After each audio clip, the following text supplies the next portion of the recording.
Hello coin collectors and history lovers.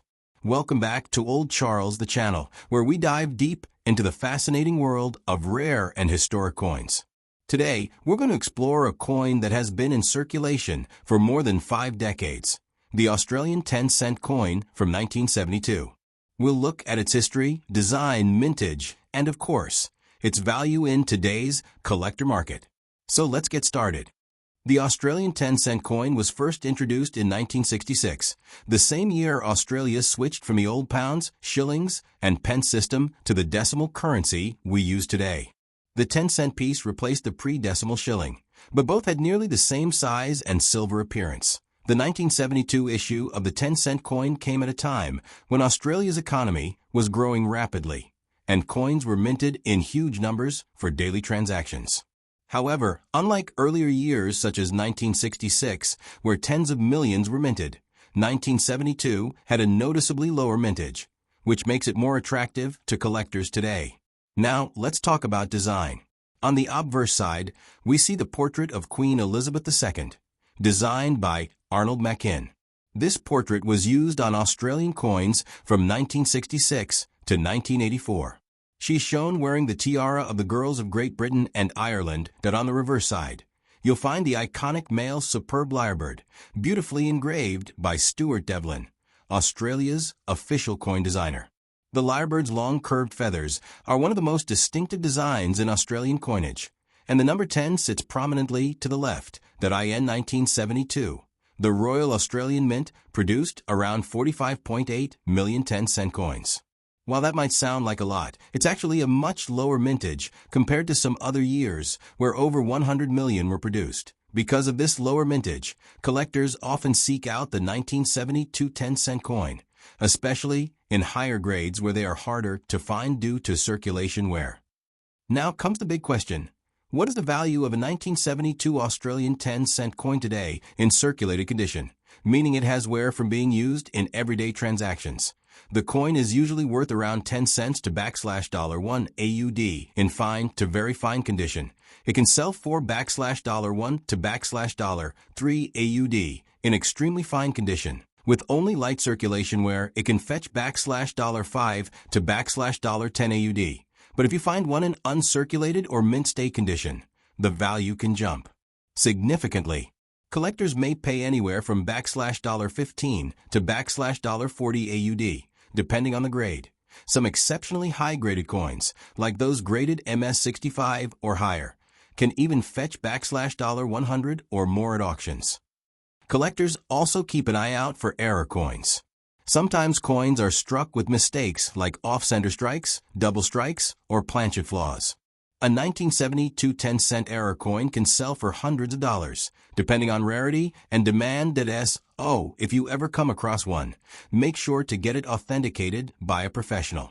The 1972 10-cent coin isn't extremely rare, but it holds a special place in Australian numismatics because of its lower mintage and its classic Machin portrait of a queen. It's also one of those coins that many Australians remember using in the 70s and 80s, giving it nostalgic value. For new collectors, it's a great starting point. And for advanced collectors, finding one in pristine mint condition can be a real challenge and a worthy addition to any collection.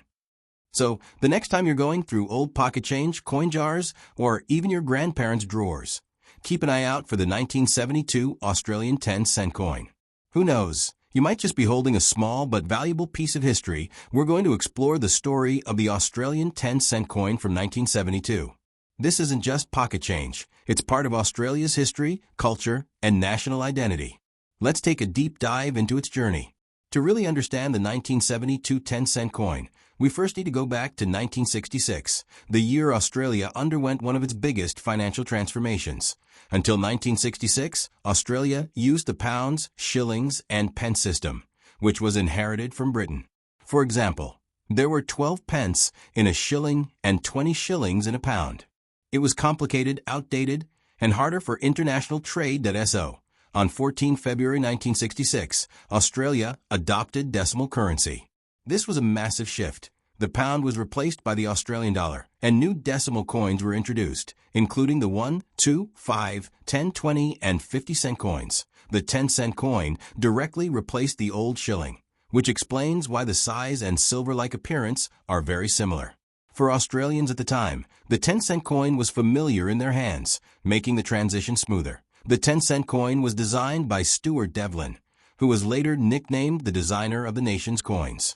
On the reverse, Devlin chose the superb lyrebird, one of Australia's most iconic native birds, known for its incredible ability to mimic sounds. Its sweeping tail feathers are beautifully captured in the design, making it one of the most admired coins of the decimal series. That on the obverse, the coin features Queen Elizabeth II, sculpted by Arnold Machin, a British artist. This portrait of the Queen wearing the Girls of Great Britain and Ireland tiara was used on Australian coins between 1966 and 1984, but this combination of Devlin's artistic talent and Machin's royal portrait gave the coin a unique character, both distinctly Australian yet linked to the British Commonwealth. By the early 1970s, Australia was in a period of change. The country was transitioning socially, politically, and economically. Coins from this era reflect that shift. The 1972 10-cent coin is particularly interesting because of its mintage numbers. In that year, only around 45.8 million coins were produced, a much smaller amount compared to years like 1966, when over 80 million were struck. While 45 million might sound like a lot, in coinage terms it makes the 1972 issue scarcer in circulation, especially today. Many of these coins were heavily used in daily life for buying a newspaper, snacks, or bus fares, which means finding one in pristine condition is quite rare. That in the 1970s, the value of 10 cents was much greater than it is today. Back then, 10 cents could buy you a small meal item, a bus ticket, or even contribute toward household goods. Over the decades, inflation slowly reduced its buying power, but in the 1970s, the 10-cent coin was essential in everyday transactions. This heavy circulation is one reason why high-grade coins from 1972 are difficult to find. The 1972 10-cent coin has become collectible not just because of its lower mintage, but also because it sits within an important period in Australian numismatic history.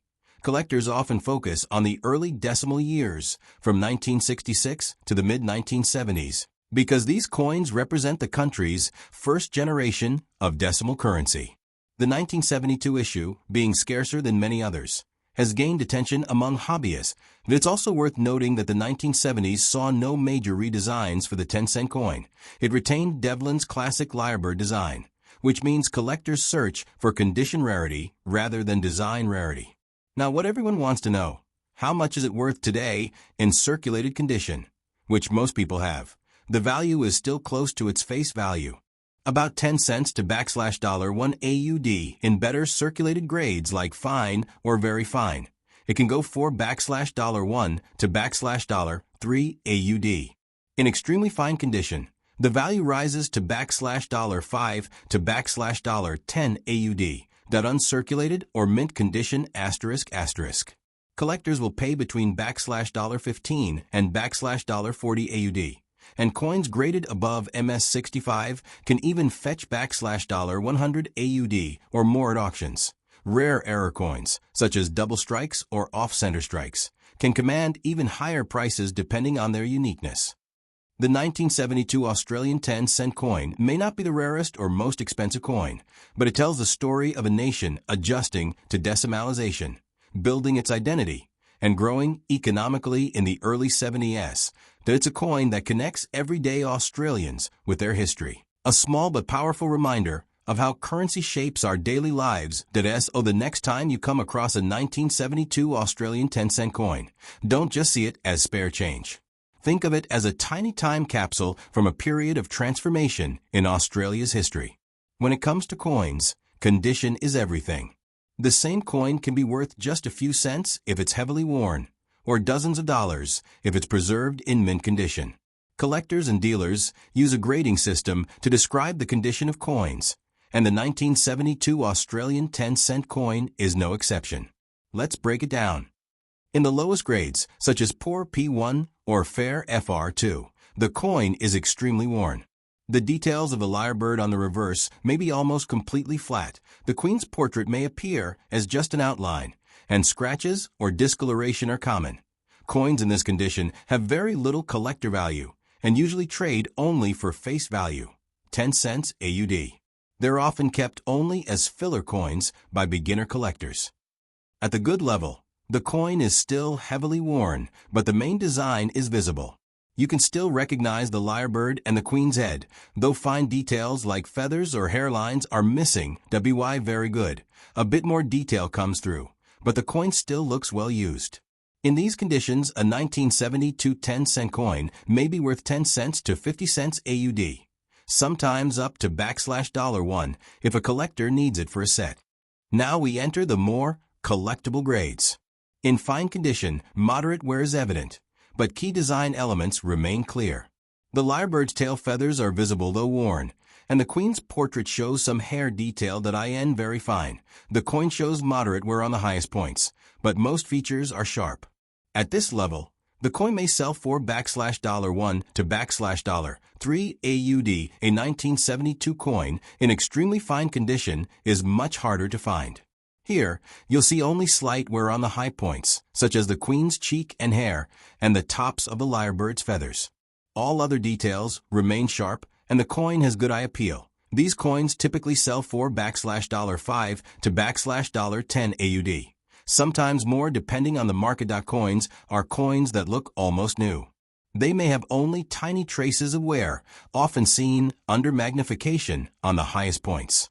The original mint luster, that shiny, frosty surface, may still be present in some areas. Now we get into the most valuable conditions, mint state, often abbreviated as MS. These coins have never been used in circulation. They were either saved directly from the mint or stored carefully. While regular 1972 coins are the focus, it's worth noting that proof coins, specially made for collectors with mirror-like finishes, exist in other years, but were not widely struck in 1972 for circulation. Error coins, however, do pop up. A 1972 coin with a striking error, like being off-center, double-struck, or having planchet flaws, could fetch hundreds of dollars, even if it's otherwise a circulated piece. So why does condition matter so much? Simple: supply and demand. Millions of 1972 10-cent coins were made, but most went into circulation and were used for decades. That constant handling, scratching, and wearing reduces their condition. Finding a 1972 coin in top mint state is extremely rare, and that's why collectors are willing to pay a premium. It's not the age of the coin that makes it valuable, it's the preservation. So if you find a 1972 Australian 10-cent coin, look closely. Does it show heavy wear? Is it lightly used? Or is it shining like the day it left the Royal Australian Mint? The answer to those questions could mean the difference between holding a 10-cent piece and holding a collectible worth over $100.